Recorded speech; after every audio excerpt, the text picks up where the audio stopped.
I'm Dave with Hamilton Motor Company. Today we're going to be installing the Hamilton Motor Company Apple CarPlay conversion kit in this 2018 Lexus ES. We sell these kits for ESs ranging all the way from 2012 up to 2022. So if you need a replacement screen to add CarPlay in your ES, check out our website, hamiltonmotorcompany.com, or call one of our sales and support members at 919-858-2890. Today, after we film this install video, we're going to film a quick overview video. So I'd recommend you take a look at our YouTube channel for that. It'll show you how to set up CarPlay and get audio configured the first time.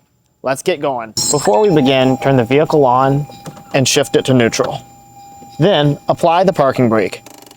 These vehicles are getting a little bit older, so if you're going to be working on a hill, make sure to chalk one of your wheels as well and make sure the vehicle is stable. Under the hood, go ahead and remove the negative cable of the battery using a 10mm socket, and this will make sure that power is off to the vehicle. Inside the vehicle, we're going to begin by removing this trim piece and removing the factory screen. There's two clips at the top that you're going to need to remove. We like to use credit cards because that's what people have, but you can use a trim tool also. I'm going to put my fingernail on the lip of this clip, and I'm going to slide a credit card just up over my fingernail, and the clip is going to pop down just like this. We can then remove it from the vehicle. We'll do the same process on this side. We are now going to remove the plastic factory trim surround.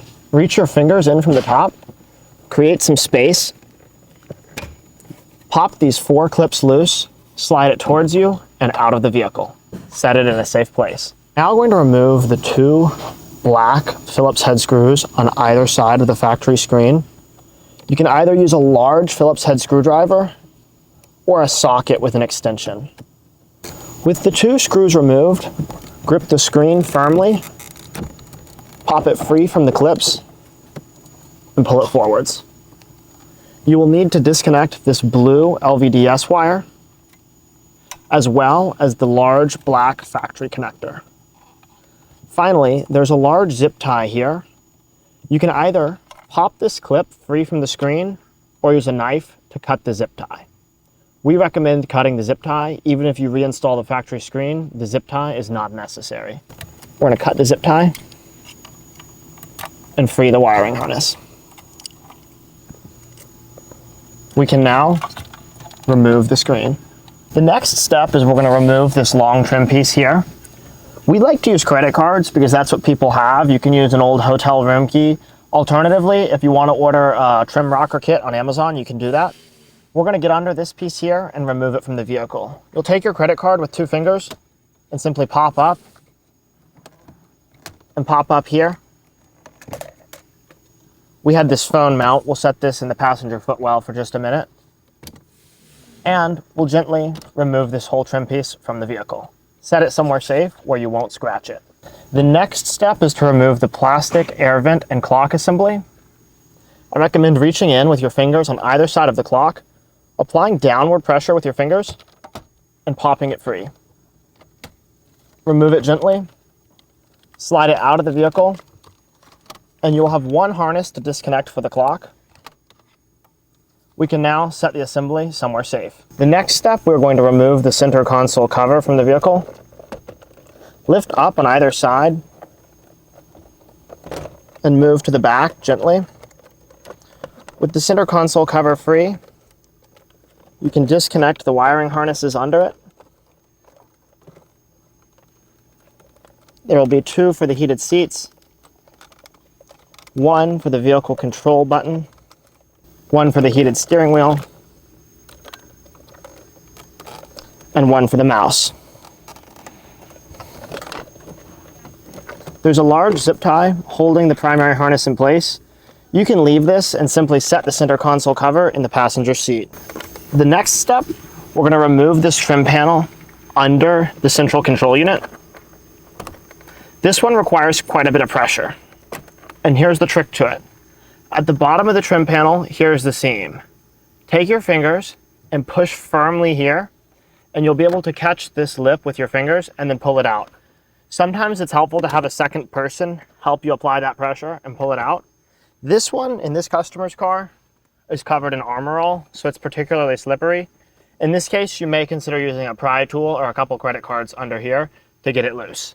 We are now going to remove 4 10mm bolts, 2 on top and 2 underneath, that we'll show you in just a second, from the radio. I like to use a deep 10mm socket with an extension. The extension is necessary, the deep socket is not necessary. If you ever drop a bolt or screw into your vehicle, don't fret, usually it'll come out. In the highly unlikely event it didn't come out, it'll settle into a place where it won't rattle, and the Lexus systems are way overbuilt. If you lost a bolt, it's not a huge deal. We are now going to remove the 2 10mm bolts under the central control unit. We'll now remove the 10mm bolt on the passenger side as well. When the bolt gets loose, support it with your finger and remove it from the vehicle. To separate the gear knob from the shift boot, take your fingers and press around the shift boot and then press down. Then thread the gear knob counterclockwise to remove it from the gear shift. Set it in a safe place. We're going to prepare to remove the factory head unit from the vehicle so we can access the wiring behind it. We have this nice shiny polished trim and we've covered it with a microfiber towel as well as our glove here. And that's going to cover the gear shift to make sure that we don't scratch this unit as it comes out of the vehicle. Grip it firmly on the top and bottom, wiggle it loose, pull it out, and we'll simply set it down here so that we can begin to access the wiring. Accessory harness we showed you. We're going to go ahead and take the USB port and we're going to run it from the center here back around the factory wiring and trim, and we're going to just pull it through here and we're going to set it here for now. We'll come back to that at the end. We're going to go ahead and wire up the rest of this. As we begin to wire up the unit, we're going to want the majority of the harnesses to come out in here, but we're going to want 3 to come out on top. The first one is this long power wire. It's light tan for our new screen. The second one is the short tan accessory wire for the new screen. Finally, we're going to want this monitor T. This one is labeled monitor to come out on top. We will not be using the male portion, but the female portion is going to connect to this factory black wire. We'll go ahead and start routing these. We got to go behind this plastic cross member.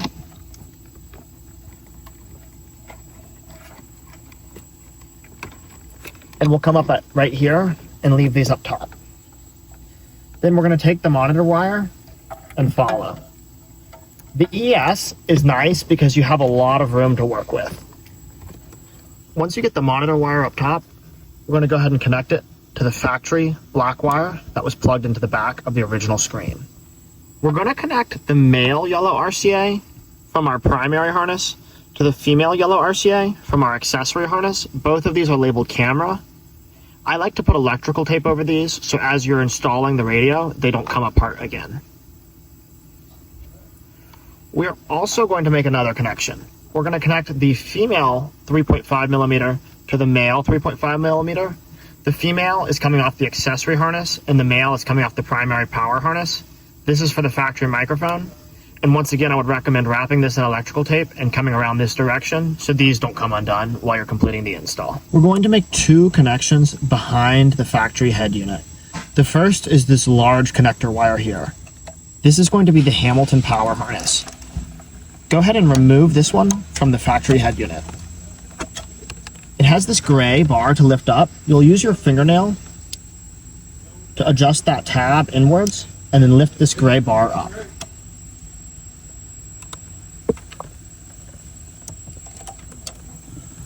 We're going to connect the factory harness into the large Hamilton harness labeled power.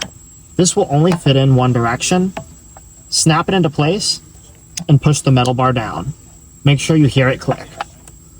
We'll then take the Hamilton harness, we'll plug it into the back of the factory head unit, and once again that gray bar needs to click into place. The next connection we're going to make behind the central control unit is this one here. Go ahead and remove this harness from the factory head unit. Take the Hamilton harness labeled 4HU audio, connect the Hamilton male into the back of your radio, and connect the factory male into the Hamilton female. We're working today on an ES with a factory mouse. The factory mouse slides forward and backward and side to side. We'll show it to you in just a second. If you have the version with the knob, your harness will not be this big. It'll be much smaller, labeled power. You'll also have an audio harness, and you're going to have one more labeled knob that connects behind the factory radio. Because this harness has the mouse, we're going to be taking this harness labeled only for mouse, and we're going to be connecting it physically under the mouse. So this is something very important to note. For the knob vehicle, you're going to make 3 connections behind the factory radio, and like a jigsaw puzzle, they will only go in one way. You cannot mix them up. For the mouse vehicle, you're going to be connecting this harness physically under the mouse and only making 2 connections behind the factory radio. We'll show you that in just a second. Go ahead. We're now going to connect this speaker from the main power harness, labeled speaker. It'll only fit in one way, and you'll snap it together. Now, a lot of people ask, what is this speaker for? Do I have to install it? The answer is absolutely, you do not have to install it. This speaker is a unique feature that we have developed, and what that does is when you're listening to the factory XM radio, factory FM or AM radio, and you want to have CarPlay showing, the speaker will allow you to play navigational sounds and mix it into your audio. Now, if you have FM or XM or AM playing and you don't have the speaker installed, you can certainly use CarPlay, you can see the directions, but you won't be able to hear Siri talking. So that's what this speaker is for, and ours is the only kit that can do that.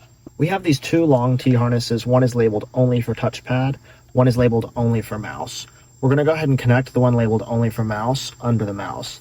This touchpad one is taped off. You'll simply leave it in your vehicle unused. We're going to take this harness labeled only for mouse, and we need to get it in a position physically under the mouse here in the center console. So here's how we're going to do that. We're going to take this T and unfurl the wiring harness so that you have as much slack as possible. We're going to run it down through here. We're going to collect it out underneath here. Okay? Here we go. We'll take the harness, we'll drop it down. Then reach underneath between this gap.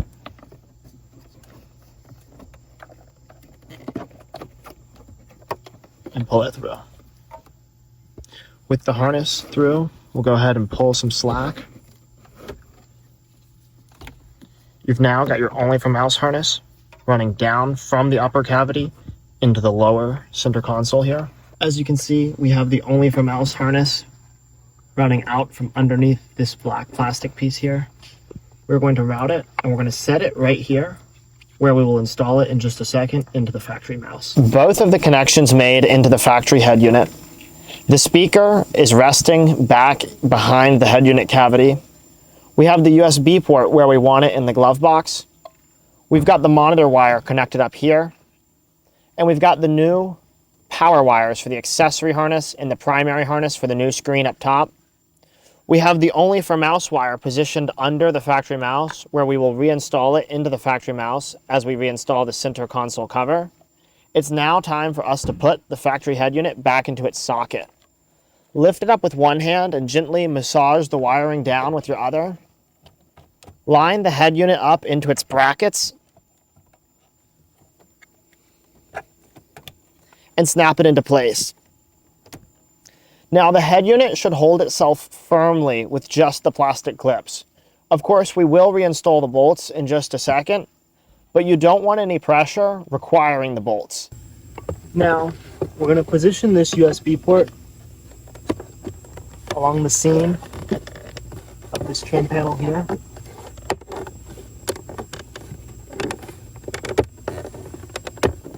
This is for the wired CarPlay once again. We typically recommend drilling a hole, but you certainly don't have to. You can see that looks really nice, sticks through nicely there, and it just presses into the felt a little bit. We're going to make some preparations to the new screen.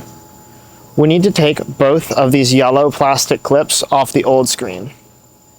If you break or lose these, or if you simply want to replace them, our team can show you on Amazon. If you search up Lexus factory interior clips, you can order more for about under $10. I used my fingernail to reach into each side and expand the clip. We took it off of the clip post here. We'll do the same thing on the other side. We're going to take these yellow plastic clips, position them into place, and make sure you hear them click into their spots. Just like that, the new screen is ready to install. Now the next step, we need to remove this airbag warning light off the factory screen. This will prevent us from getting an SRS warning when we reinstall the new system. Simply reach out on these plastic clips. They get rather brittle with age, so be very gentle. Reach out and remove the small circuit board. We're going to reconnect this to the vehicle's factory airbag light harness, and we're going to recommend wrapping this in electrical tape or putting a plastic bag around it, and it's going to be tucked into the dash. This is the factory airbag warning light that we have removed from the factory screen. Officially, we must tell you that you need to show this light somewhere in the dash. However, most of our customers, or any of our customers that I have spoken to, have concealed this light inside their dash, and that's what we're going to do for this customer here. We have placed a zip tie on this unit so that it is going to stay into its plastic housing. You can use a zip tie, or we recommend typically wrapping it in electrical tape.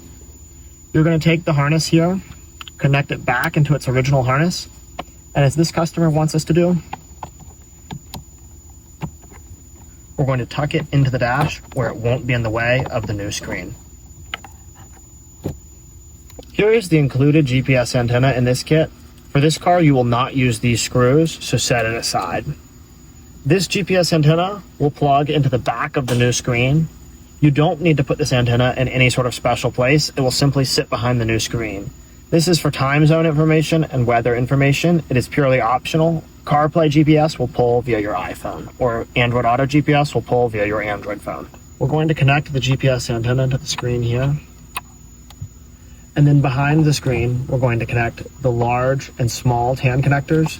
As well, this factory blue LVDS will plug into the new screen. This will become a bit hard to see on camera. Now, we've made the 3 connections behind the screen that we showed you in the wiring overview. As you can see, it's a little bit on the tighter side, so it's hard for us to show those on camera, but we'll make sure they're very clear in that wiring overview. The next thing we're going to do is we're going to go ahead and reconnect the center console cover. We're going to connect the factory mouse. Installing the screen into the dash is not something you're going to want to do more than once. So what we recommend at this stage is you're going to go ahead and finish your wiring connections down here that we'll show you. Then you're going to power the vehicle on, and you're going to check the following functions for us. Check that you can access the original side of your vehicle. You'll do this by long holding the menu button near your knob or mouse. Check that your reverse camera is working. Check that your audio is fully working. Check that your microphone is fully functional when you're making phone calls. And the reason is we want to make sure that didn't pull out when you are maneuvering the wiring around. Now, for the audio to work, your vehicle needs to be on the factory aux mode. On our forum, under installation manuals, we have something for all Lexus screens, how to get the audio working. On our YouTube channel, we also have a lot of videos called How to Get the Audio Working. It'll show you how to put your vehicle into aux mode. It's the same across all Lexuses. You'll just toggle the mode button on your steering wheel until it's in the aux mode. Let's go finish these wiring harnesses, we'll check it, and then we'll show you how to put the screen in. Hamilton harness labeled only for mouse. We're going to go ahead and plug it into the front white connector under the factory mouse assembly. And the original connector is going to plug into the female side of the Hamilton wire. With the mouse connected, we're going to reconnect these 4 connections here. This one is under the drive mode selection, the heated seats, the heated steering wheel, and the heated seats. We are going to go ahead and gently reposition the center console cover back into its spot. We're not going to snap it in because we're about to test the unit. Everything on the Lexus needs to be reconnected before you test the unit, with the exception of the clock. This is the one item that is not necessary. Other than that, we never recommend turning on power to the vehicle with any of these harnesses disconnected. And we've tested all of the settings that we described. Everything is working well, and we're going to go ahead and install the screen. We recommend you angle it down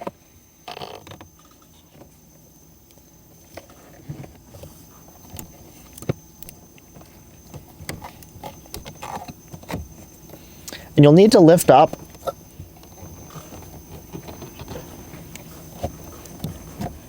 on the top of your dash, just like that. You'll hear it clip into place on the left and right sides. Now, this one can be a bit of a tight install, especially on this right side here, so be very gentle as you lift up on the dash. Make sure it snaps in on both sides. This one is not going to need the factory screws to be put back in. It will be held into place purely by the clips. Also need to transfer both of these yellow clips to the new trim surround. The Hamilton trim surround allows for the larger hole for the screen. We will do that now. Make sure both of these yellow clips snap into place firmly. Great, we're going to now go install it into the car. Compress the trim piece.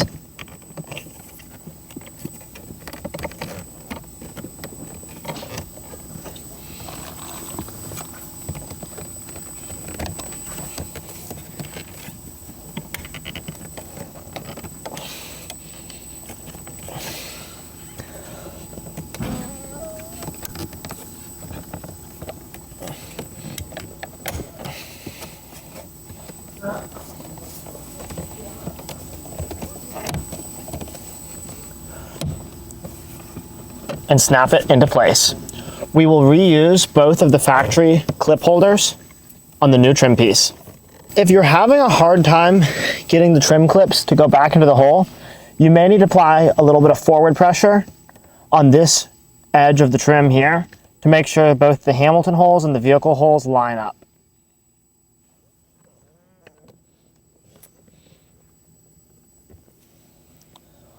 We'll do the one on the passenger side, and we'll repeat the one on the driver's side. Once again, we're going to put a little bit of top pressure going forward. They'll easily go into the holes, and then snap the center spot back flush. And just like that, this looks like it came from the Lexus factory. We are now going to go ahead and reinstall the air vent and clock assembly. Don't forget to connect the clock. Gently maneuver this assembly into place. You need to line up the air vents into the inner slots. You can click it into place. Run along the top and bottom and make sure that it snaps fully into place. We'll install this outer trim piece here. Line it up, start on the driver's side, and snap it into place, moving to the passenger side. Make sure that all of the clips snap back into place. We're now going to reinstall the trim under the factory head unit. Lift up and move the center console cover out of the way. We'll take this piece of trim, make sure all your plastic clips are intact, line it up, and press it into place. Now, we'll take the center console cover, line it back up into its original spot, and snap it down into place. Thread the gear shift knob back onto the gear shift stalk, tighten it and line it up,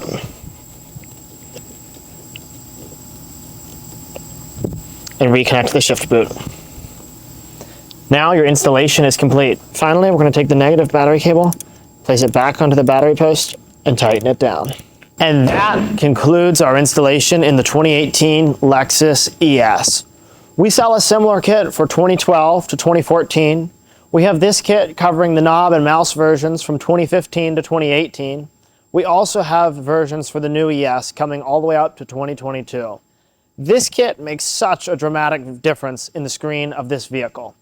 We'll have another video linked in the description and on our YouTube channel that will show you how to get that audio working and get it set to aux mode so you can set up Apple CarPlay and use the system. We highly recommend you checking out those videos before using the system.